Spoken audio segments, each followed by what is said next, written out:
Alright, camera.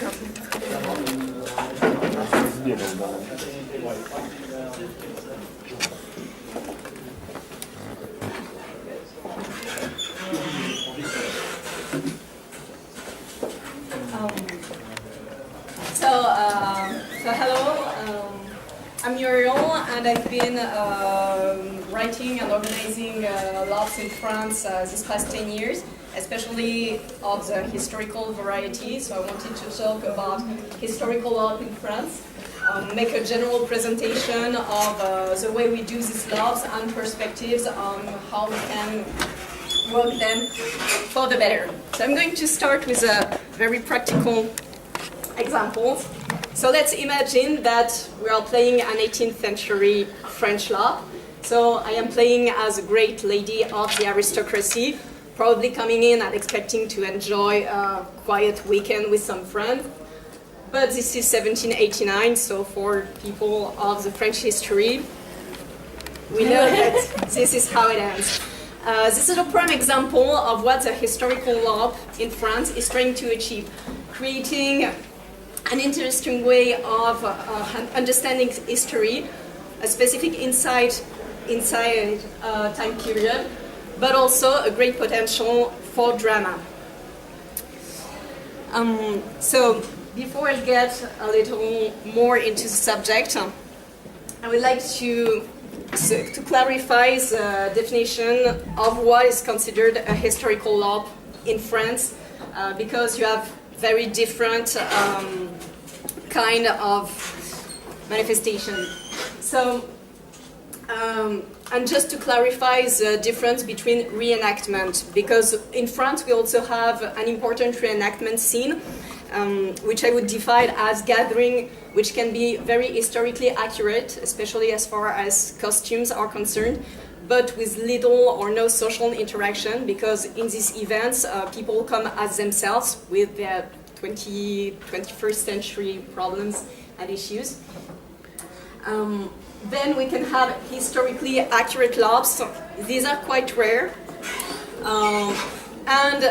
So they put a great emphasis on historical accuracy, but they imply that all participants will have a very strong knowledge of the period, and usually have a strong academic knowledge of the period beforehand. So from now on, what I will be describing are actually historically inspired LARPs, meaning the kind of event that you can attend even if you have no prior knowledge of the history. Historical LARPs, French historical LARP therefore, can be defined this way. Since they are LARPs, the historical context is going to be important, but the main focus will always be on characters, intrigues, and story developments. A very important aspect of LARPing in France is the narrative. You come in LARP to live through a story. Comparing to what you said about historical LARP in Norway, so we don't do the day-to-day mundane thing. We are here to create a story and to live a story most of the time. So because they are only historically inspired LARP, we can work with a loose historical accuracy. I will develop more on that. So you can have some LARPs tending towards the realistic, but some may incorporate fantastic elements, and we even have actual uchronias. So you can have the whole range of it, from the more realistic to the more fantastic. LARPs in France are usually short in duration, ranging from 14 hours to usually a maximum of 36 hours. There are exceptions, but this is a general rule. There are also small, or smallish at least. You have a lot of small format, just 20 players or so. The bigger format in historical LARPs would have between 60 to 80 players, and usually there are no bigger than 150 players. Most importantly, characters tend to be exclusively written by the game masters, and free play or character appropriation by players is usually not part of the gaming process. And to finish, some games have tried to work on the master-servant relationships and power and power issues, but servants are more often usually non-playing characters. So this brings me to my first part, understanding historical LARP in French, which will be a general overview of LARPs with several examples to give you an insight to this culture. Okay, so the first defining element of historical LARPs is the focus on immersion. Why? Because it is considered, when you ask players, as the main appeal, the capacity to immerse yourself in a different time frame, a different state of mind, and a striking visual. This means that the representation in these games is going to tend towards the realism, as opposed to the abstract representation, and the scenery will be the 360-degree illusion, as opposed to a minimalistic representation. One of the main appeals, here again when you ask players of this kind of LARPs, is that history, first, a lot of people in France tend to enjoy history, have a sincere interest in history, and consider history as a great way to share or understand a culture, whereas our own national history or history from other countries. Therefore, one of the first elements that define the French historical LARP is the necessity of trying to create this illusion through visual but also cultural means. To explain with some actual examples. So the first element, one of the first time periods that was heavily featured in French historical LARP was the Victorian era, for obvious reason, because of its very striking visual, easily defined social hierarchies and class. So these have been quite popular.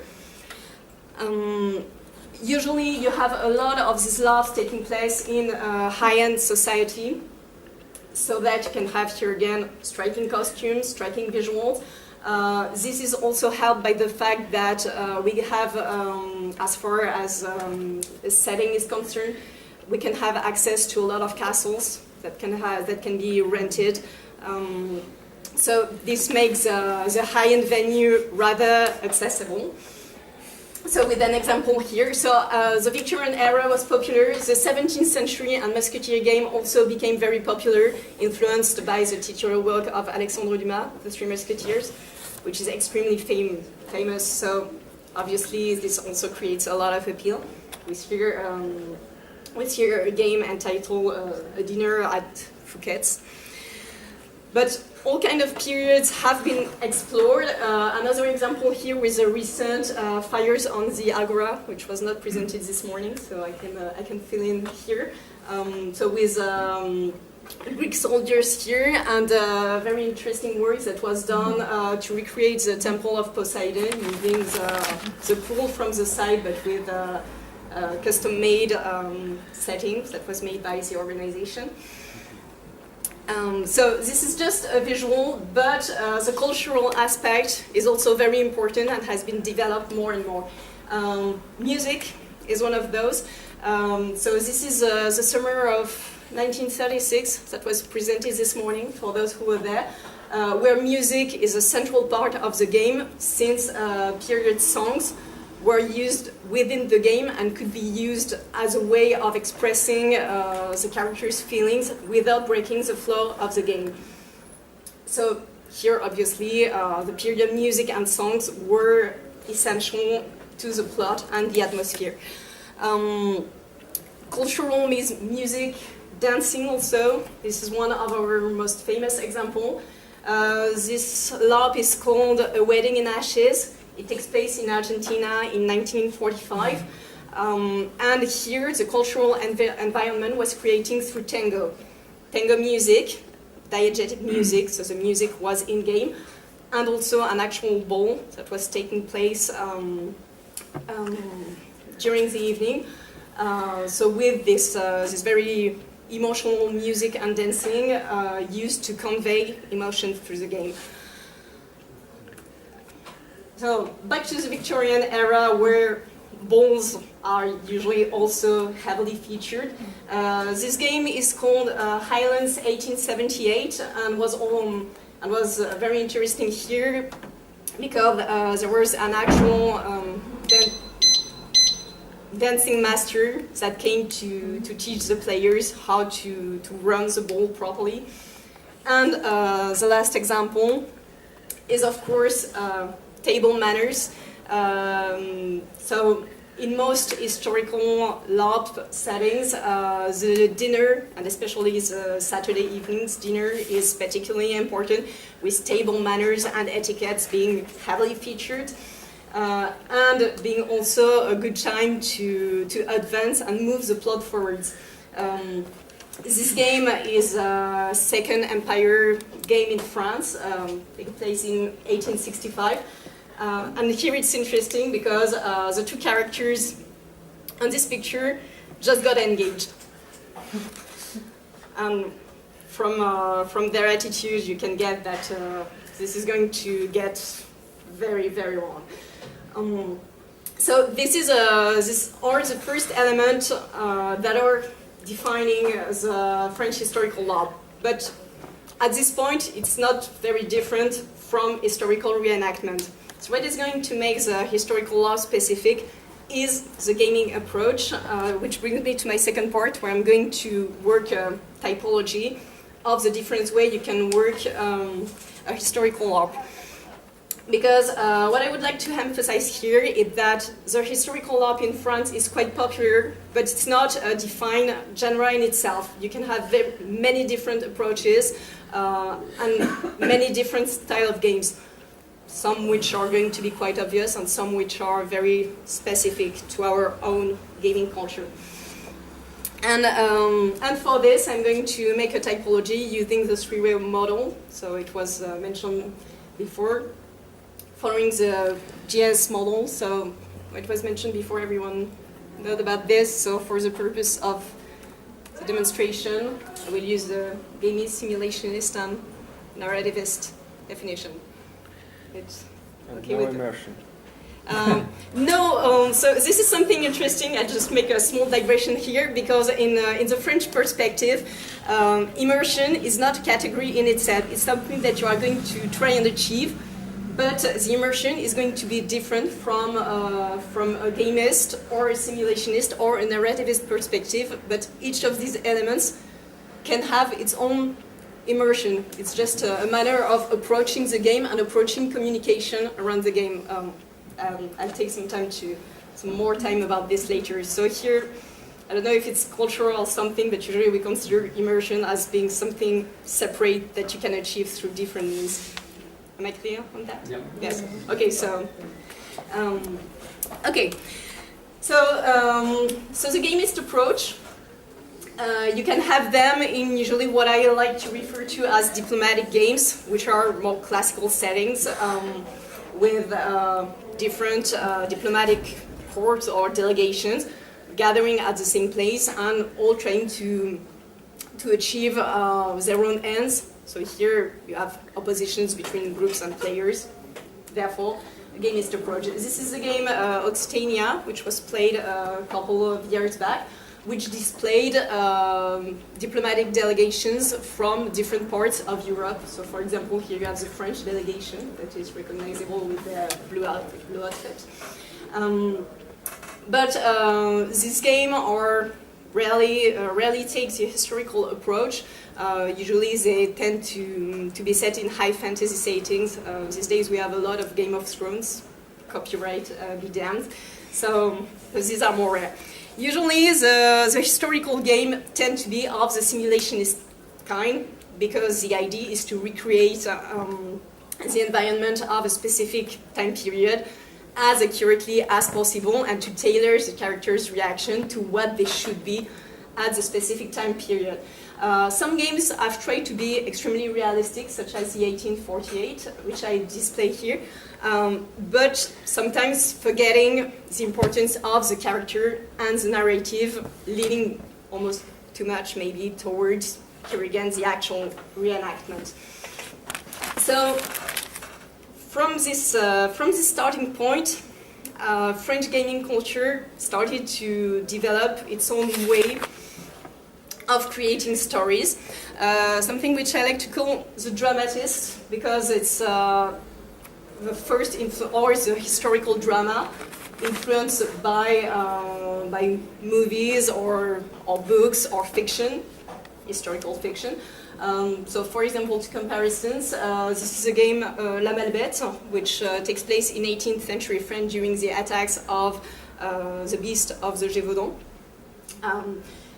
And with a movie called Brotherhood of the Wolves, which took place at about the same time. Another example, this is a 1920s game taking place in Germany called Dreaming of Absence, which was deliberately inspired by a German movie, Love and Soul, that you can see here.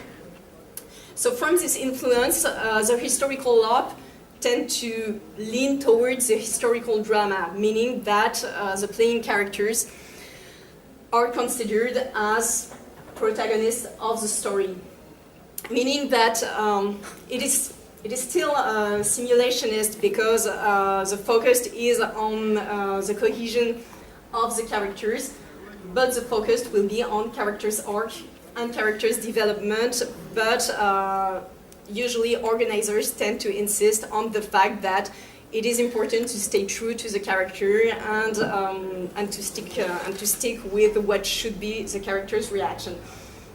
From this approach, I need here to call about what is called the French-style Romanesque genre, which is something very specific, heavily debated within the French community, which I would define as a LARP where playing character are constructed as the characters of a novel with a strong emphasis on their secrets and tragic past, and whose consequences and revelations are essential to their development. The French Romanesque has tied to the historical LARP because it often takes place in a historical setting, though not exclusively. But the emphasis here is on secrets, revelations, and emotion that is going to arouse from a confrontational situation and discovering that something that your character believed actually are wrong. And since we've discussed that earlier, the secrets work for the characters, but for the players alike. In this kind of game, transparency is not existence, and transparency is something that most French players are very difficult with because they are used to this kind of game where the surprise is going to be the players as well as the characters. Do they play to lose? Yes, absolutely, because the emotions can be negative. Your character can have a tragic end. Your character can end up committing suicide. So playing to lose is actually very important in those kind of games. But emotion is supposed also to be spontaneous, so coming from the surprise and not from a conscious, analyzed emotion. And lastly, the narrativist approach. So this is a game Carmen Chabardes, which was mentioned this morning for those who were there, and it's interesting because so to quote the author herself. This was written as a narrativist family game, which focused mostly on a family history, on death, mourning, and the status of women. It takes place in the beginning of the 20th century, but the historical context here tends to take the back seat and be secondary, with the obvious exception of the status of women, because it is central to the game. So the status of women is important, but the actual events from 1905 to 1935 are secondary because the main focus is a family history. And in here, this is a clear defined narrativist approach. But here again, it is something that has come fairly recently in the French landscape. So this is a general approach of what you can find as far as historical games are concerned, which brings me to my second part: how we work, how we set up this kind of LARPs. So the first part is to remember what is the purpose of a historical LARP. So first, choosing a historical period, because it's going to have a huge influence on what you are trying to achieve. In the second part, some considerations on character design. And a last element about playability versus plausibility, and some considerations here again about how you deviate from history to keep the playing factor intact. So the first thing in organizing history as a framing device is to know what your setting is going to be. French historical LARP tend to use a lot the tense and troubled time periods of the history because they are considered as a very good element to create drama. Why is that? Because during an unstable, troubled period, your characters are going to be on edge, they are going to be more confrontational, they are going to be uncertain, so you have a lot of potential to create very dynamic histories. Two LARPs here, for example, that have taken World War I as a setting, so with very dramatic characters and a very heavy atmosphere, considering the time period. So on the left is the Martyrs' Graveyard, which takes place in 1919 in a village that was completely destroyed by the bombings of the war. And on the right is Rouge Galance, which is a specific color of the soldiers' pants in World War I, which takes place in August 1914, so in the beginning of the war, with here again an emphasis on questioning about how the characters are going to live the beginning of the Great War. But on the other hand, this recent game should be loosely translating with people the boat. Sorry, have tried to go towards the low-key game, meaning putting less emphasis on drama, but playing the game slow, more like what you described with Norwegian historical law, meaning taking your time and just enjoying the time and setting.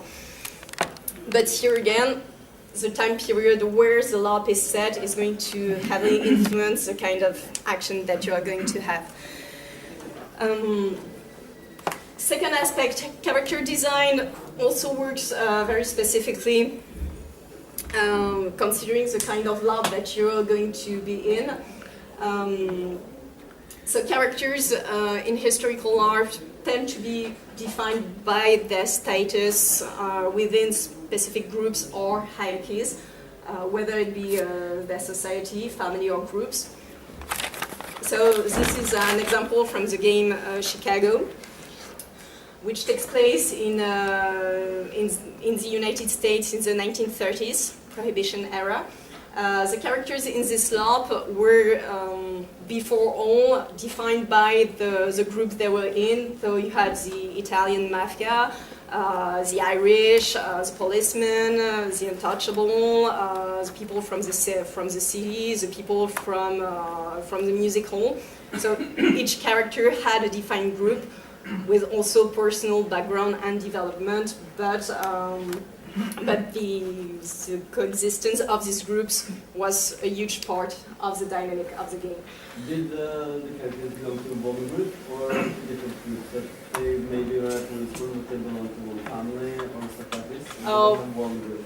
They belong mostly to one group, but they could have interactions and ties with people from the other group. The structure of the game, it began on a Friday evening, and during the first evening, the players were mostly kept within their own groups, and they could start and mingle during the Saturday.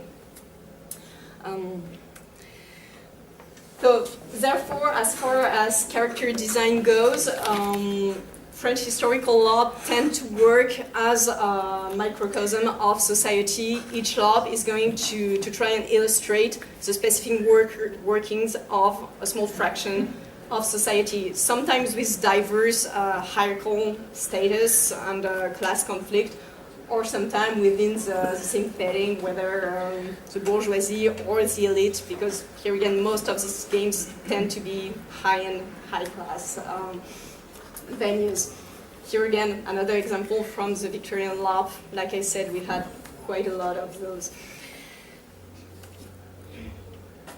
Okay, my last point about the working of history is the matter of playability versus plausibility, meaning that most deviations from history, here again, that's where we are in historically inspired LARP, are going to be made for playability reasons. I use for an example here the example of women's status, because in most historical settings and patriarchal societies, women are supposed to have an inferior status. Some LARPs are going to focus on the difference of stages and specifically work around the inferior status of women, because it's going to be a very important focus to the story. Here again, the example of Carmen Chavardez, the inferior status of women is central to the working of the LARP. So it was heavily focused on. But on the other hand, if the inferior status of women is makes them impossible to play, it tends to be delayed or ignored. For this, I decided to quote from the rule book to Fires on the Agora, the Greek LARP that I mentioned earlier. And this is an actual quote from the organization. So we decided to cheat a little bit, because if we played it accurately, ladies, you'd spend the LARP in the tent making food and mending costumes, and anyone saying that would be cool will get reputation honor. So women will be citizens too, and on the LARP will be able to get involved in politics. So here, from the get-go, the organizers said unequal status for women is going to be mostly ignored, even though male players were encouraged to play it a little misogynistic. But women could act freely as citizens too.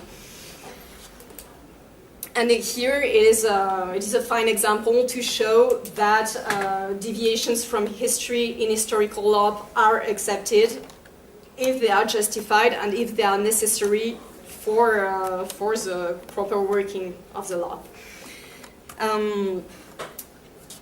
As far as deviations from history goes, I would like to say a few words about a very controversial subject, about the use of the fantastic genre and uchronia in historical LARP, because we have quite a lot of those.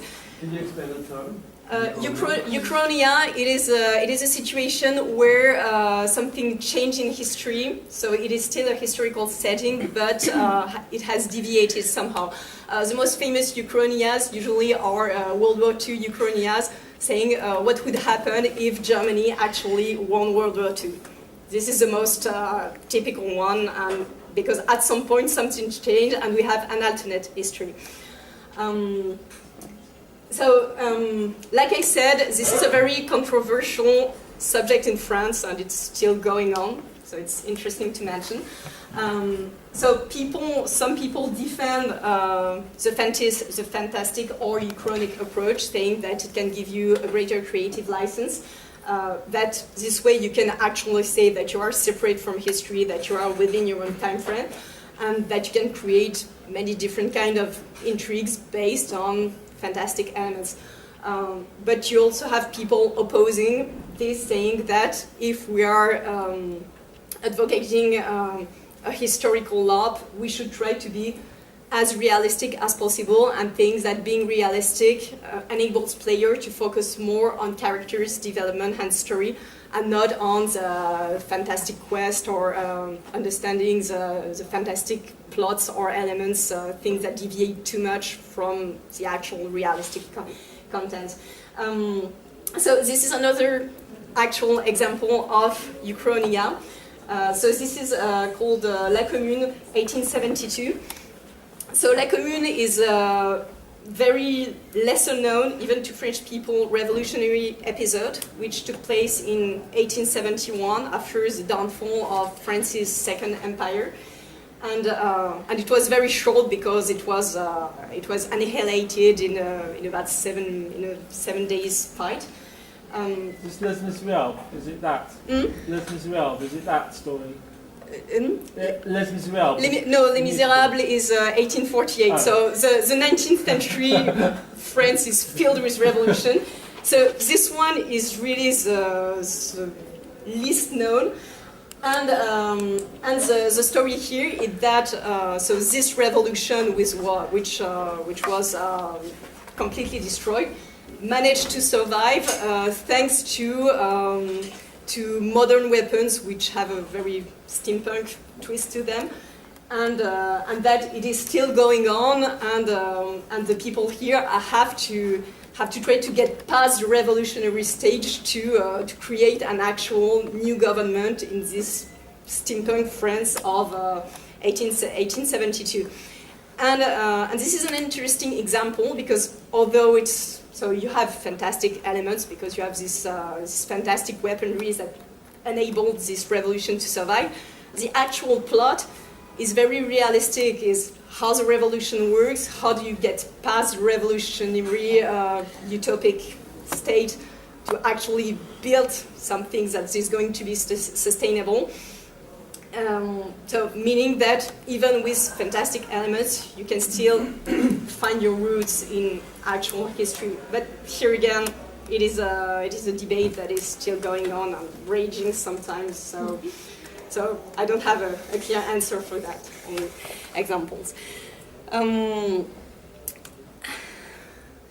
Okay, the last element. So this was more oriented towards organizers of historical LARP. Is about how we can make the LARP playable for characters and how can we create credible interaction within a given historical frame. Because this is a question that as organizers we ask ourselves a lot. How can we help our players understand the time period, understand the culture, make them more aware of what the LARP is trying to accomplish, and make things more immersive and easier for them. So I have three elements here that I like to work. The first aspect is why creating a common culture for players is important. The second aspect is how we can create these common cultural references. And the last element is about setting the proper reactions and answers in characters. Yes? Wait, what do you call a common culture? I'll get to it. Okay. It's defined in the next aspect. Something that I would like to explain here, and here again that is very specific to French culture, is that usually these elements are creating and calibrating the characters' reactions. Up until recently, they were done very unconsciously. You just had to work with your history universe guidebook and character background, and understanding it. You were supposed to get the proper reaction. Things like what I'm going to explain, cultural calibrations and workshops. They are very recent, and we are just coming to terms with understanding this process, understanding a culture, creating a culture, calibrating a culture. For French players, this is all relatively new. So this is something that must be understood to understand what I'm getting to. Okay, so creating a common culture in historical LARP, in my opinion, it works this way. The first element is to understand that the choice of any historical influence will have an impact on the structure of the LARP. This is why I mentioned earlier, if you set your LARP during World War I, it is going to have a certain tone, a certain mindset, usually a more dramatic one.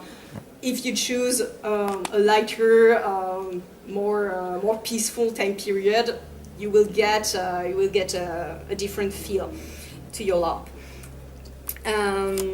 The second aspect, when I mentioned deviations from history, is that as a game designer, you need to know which aspect of the cultural context are going to be relevant to the game structure and to your story, if you have a story to tell. So here again, I emphasize on that because in most historical LARP, up until now, it was never clearly defined. There was just this general idea that you had to be historically accurate, but you can't just understand historical accuracy if you don't know exactly, as a game organizer, what your purpose is going to be, what your message is going to be.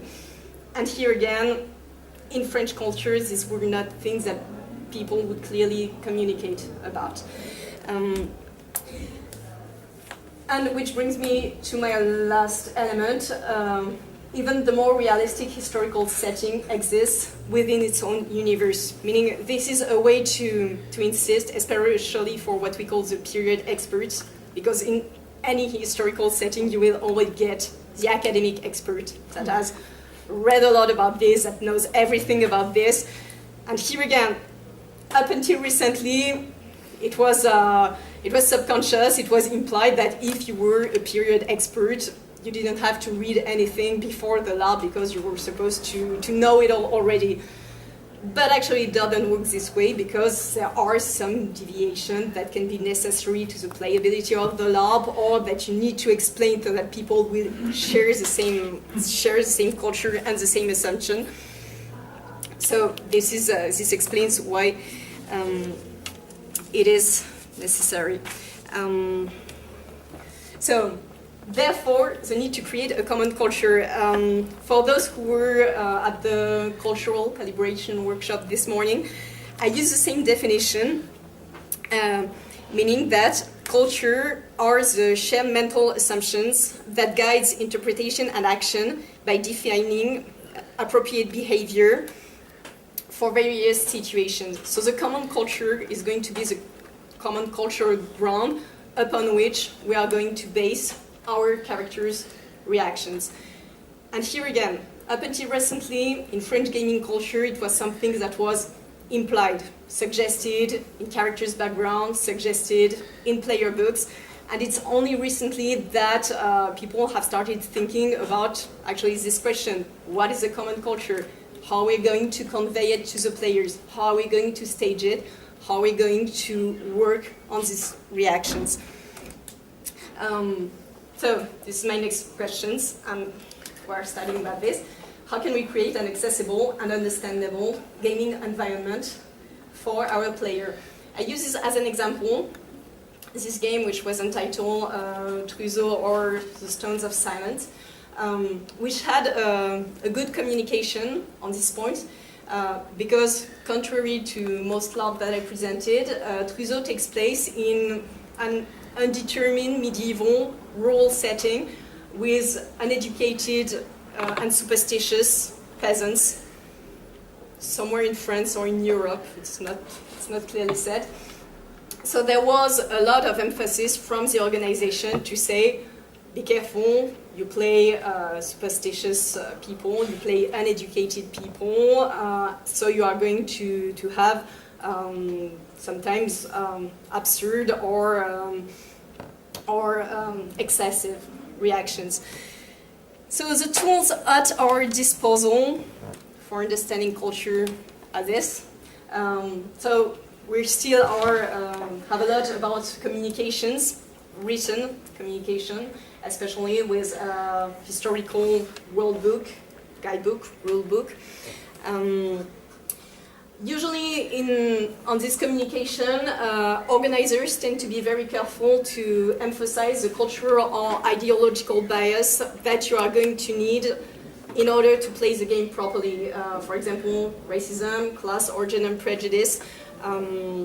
Usually these are specifically mentioned, saying even if you are not a racist yourself, if you play, for example, in Victorian 19th century, you are going to consider that colonization based on the superiority of the white race is going to be something normal.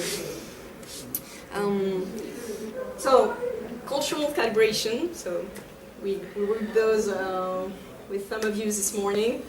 and workshops, like I said this morning, workshops have gathered more and more interest in the French LARPing scene, but they are still something relatively new. And that's why I was very glad to be part of the workshop this morning, because it was extremely interesting for what we are trying to accomplish here. But in French LARPing scene, most of, which I explained this morning, most of the culture goes through the character's background. It was mentioned also earlier, on most historical LARP, especially those from the historical drama or Romanesque genre, tend to have very long character backgrounds. 10 to 15 pages tend to be a minimum in those games, and some games have been known to have 40, 50 pages of background characters, because they are written in a very literary style with a lot of development about character psyche, relationships to other characters. So usually the cultural background of the characters is going to be in his own personal background. It will be explained if he's part of his culture, so how he works, how he reacts, or if he opposes some aspects of this culture, if he's going to be an opponent or antagonist on some of these aspects. And the French culture here tend to emphasize more on the character personal connection to his or her culture, rather than a global common cultural calibration. And here again, that's why I found the workshop very interesting, because it would complete our approach, which is more individual character centered. Okay, and my last element. So here I'm stepping into the perspective territory, because these again are very recent developments. It is asking ourselves, how can we develop a character's reaction in a relevant, coherent, but still narratively interesting way. My point here is that some people in the French gaming scene still consider that a historical LARP, it is just a historical reenactment with actual characters on it. But in my opinion, we still need to consider historical LARPs as they are, meaning as LARP before historical reenactment. And which brings me to, again, to the threefold theory and element that should be important, in my opinion, for calibrating reactions, which is called filtering, diegetic decision-making, and steering. I refer to filtering as the process through which the course of action for a character is going to be analyzed according to the gaming approach of the game. So by gaming approach, I'm still referring to the three-way approach and GNiales theory. More on that later. Meaning that here again, you can just work character reaction, just saying it would be historically accurate to have this or that reaction, because the reaction that you are wanting to have will depend on your gaming approach. If you are on a gamist game or a narrativist game, you are not going to work your character's reaction in the exact same way. More on that. There are two different levels in decision makings, which should be obvious for most people. So the first one is the diegetic decision making, meaning the decision process that is justified by elements present within the LARP universe, whether the character's background or other people. What is important here is usually French gaming culture emphasize about the importance that everything you do must be diegetic.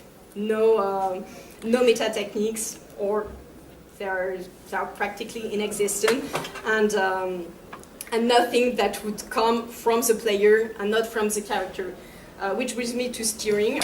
Steering is a notion that most of you probably have, meaning the process in which a player influences the behavior of his or her character for non-diegetic reasons, which can work with transparency, for example. Here again, I emphasize this point because this is practically in existence in French gaming culture. Steering in particular is considered with extreme caution, because for most French players, steering your character for non-diegetic reasons, meaning trying to win the LARP, doing some power play, trying to manipulate the other players. But on the other hand, if you want to tailor your character's reaction to the type of game you're in, you are going to do some steering at some point. Here again, most of the time it is an unconscious process, and all three of these reactions are made together and in experienced players instantaneously. But to me, from a French LARPing perspective, it is important and interesting to challenge our perceptions on this, because here again, that's not how we do things. I will end up here with a practical example. Okay, so let's say this is a LARP taking place during the Renaissance era. I am the head of a noble Italian family, and my daughter decided to fall in love with the son of my mortal enemy. Yes, you know the story? No, never heard of it. Never heard of it? Okay, so I decided to use this example to say, depending on the kind of LARP you're in, if this is a historical LARP, you can choose very different reaction. For example, if this is a gamist LARP with families at odds, you have to play the family challenge up until the end. So you might decide to kill them all, to kill your daughter's lover, or anything. If this is a simulationist game, you need to have a coherent approach within the universe. So perhaps negotiation is possible, or the logical things that are going to commit suicide, and then you have to reconcile over the dead bodies. I think something of the sort happened at some point. And here again, if you communicate your LARP as narrativist, you can go with whatever is going to create the more drama. So imagine your role and say, well, you can decide to step down and get rid of this and give the power to someone else, or you can decide to challenge the other and die in a duel, or any other things that would create the more interesting story. So here, my idea is to try and challenge what is a common French conception that everything should be obvious from the historical setting, what would be historically accurate. But in my opinion, I consider that on a historical LARP, you can just consider historical accuracy if you do not give some thought about what your gaming approach is going to be, and if you don't filter your reaction towards what is supposed to be. Okay, so yeah, I'm not sure I have much time for the conclusion. But these are some ideas that pertains to historical LARP. That history is a powerful narrative, and that LARP also enables us to apprehend history and culture. That they are not limited to only historical accuracy or a single gaming approach. We can have a wide range of games and LARPs. We are fortunate to have those.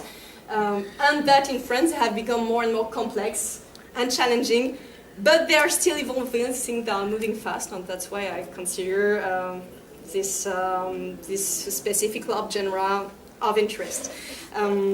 So this concludes my presentation. These are the games that I reference. My contacts, if some of you are interested to discuss more on this topic. So I hope that this gave you an insight about French gaming culture and an interest for LARPing history. And I thank you very much for your attention.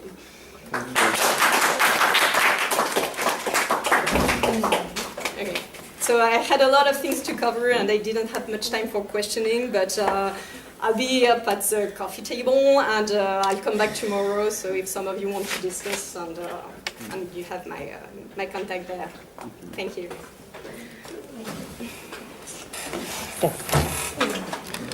Thanks.